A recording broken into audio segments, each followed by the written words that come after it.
TAR M1 Finance Robo-advisor for investing full review. Features, strengths, weaknesses.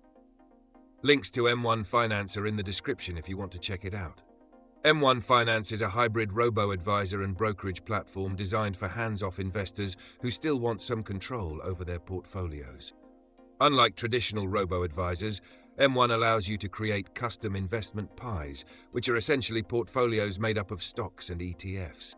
You can either build your own pie from scratch or choose from expert-curated portfolios based on different investment strategies. One of M1's biggest strengths is its automation. Once you set up your portfolio, M1 automatically rebalances it over time, making investing effortless.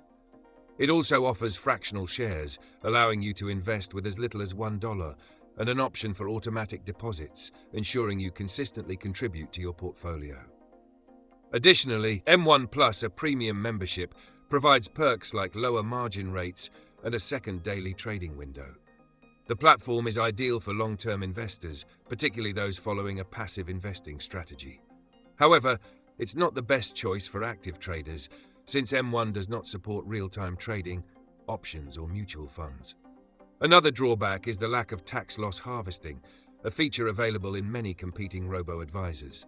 Additionally, customer support is limited, which might be frustrating for users who need assistance. Overall, M1 Finance is a powerful investing tool for those who prefer a hands-off approach but still want flexibility in how they allocate their funds.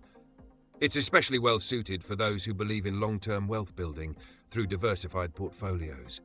If you're looking for an easy-to-use platform with automation and customization, M1 Finance is worth considering.